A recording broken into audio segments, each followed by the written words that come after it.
जो भाजपा दुनिया की सबसे बड़ी पार्टी होने का दावा करती है, उसकी हालत बिहार में बहुत दयनीय है। इतनी ज्यादा दयनीय है कि भारतीय जनता पार्टी के पास बिहार में कोई चेहरा नहीं है। और अगर भारतीय जनता पार्टी के प्रदेश अध्यक्ष को बिहार के किसी गांव में खड़ा कर दिया जाए तो 10% लोग भी उनको पहचान नहीं पाएंगे। और ये बात हम नहीं कह रहे हैं, बल्कि जनसुराज के सूत्रधार प्रशांत किशोर इस बात का दावा कर रहे हैं। और साथ ही इस बात का भी दावा कर रहे हैं कि 2025 के विधानसभा चुनाव में भारतीय जनता पार्टी को इस बात के लिए बहुत खामियाजा भुगतना पड़ेगा, बहुत ज्यादा नुकसान होगी।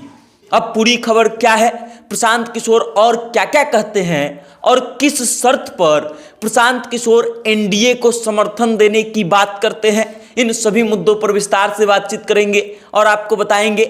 लेकिन उससे पहले आप हमारा परिचय जान लीजिए। नमस्कार, मेरा नाम वेद प्रकाश है। आप सत्ता से जनता तक देखना शुरू कर चुके हैं और कैमरे के पीछे हैं सुशील कुमार पांडे।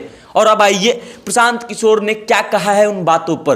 प्रशांत किशोर भारतीय जनता पार्टी पर प्रत्यक्ष रूप से हमला बोलते हैं और हमला बोलते हुए ये कह देते हैं कि बिहार में भारतीय जनता पार्टी के पास कोई चेहरा नहीं है। और इसका आलम यह है कि 43 सीट लाने के बाद भी नीतीश कुमार को बिहार का मुख्यमंत्री बनाया गया है। और इस कारण से भारतीय जनता पार्टी को आने वाले विधानसभा चुनाव 2025 में भारी नुकसान का सामना करना पड़ेगा। प्रशांत किशोर इस बात का भी दावा करते हैं कि वो भारतीय जनता पार्टी जो अपने आप को दुनिया की सबसे बड़ी पार्टी कहती है, उसके पास बिहार में कोई चेहरा मौजूद नहीं है कि उसको वो प्रोजेक्ट कर सके और नीतीश कुमार को साइडलाइन कर सके। उसके बाद प्रशांत किशोर इस बात का भी दावा करते हैं कि मैं एनडीए का समर्थन कर सकता हूं।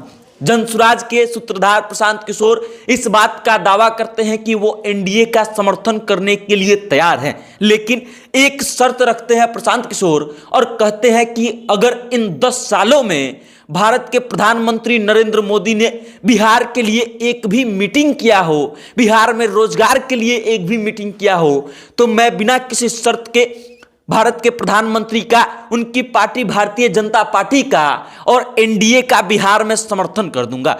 जनसुराज के सूत्रधार प्रशांत किशोर जिस तरीके से हमला बोल रहे हैं, जिस तरीके से प्रधानमंत्री नरेंद्र मोदी की पार्टी भारतीय जनता पार्टी और नीतीश कुमार पर हमलावर है, इस बात को साफ साफ समझा जा सकता है कि प्रशांत किशोर अभी भी 2025 की विधानसभा चुनाव के लिए पुरजोर तैयारी कर रहे हैं। एक तरफ प्रशांत किशोर पर राष्ट्रीय जनता दल के लोगों के द्वारा यह आरोप लगाया जाता है कि यह भारतीय जनता पार्टी के बी टीम है, और दूसरी तरफ प्रशांत किशोर जो हैं अब भारतीय जनता पार्टी के खिलाफ ही मोर्चा खोल चुके हैं और ये तक कह दिए कि बिहार के किसी गांव में अगर भारतीय जनता पार्टी के प्रदेश अध्यक्ष को खड़ा कर दिया जाए तो उस गांव का 10% व्यक्ति भी पहचान नहीं पाएगा। अब आगे जाकर के भारतीय जनता पार्टी की तरफ से और जनता दल यूनाइटेड की तरफ से इसको लेकर के क्या बयान दिए जाते हैं, जो भी कुछ जुड़ा अपडेट आता है हम आप तक लाएंगे। लेकिन तब तक आप हमारे साथ बने रहिए और देखते रहिए सत्ता से जनता तक। बहुत बहुत धन्यवाद।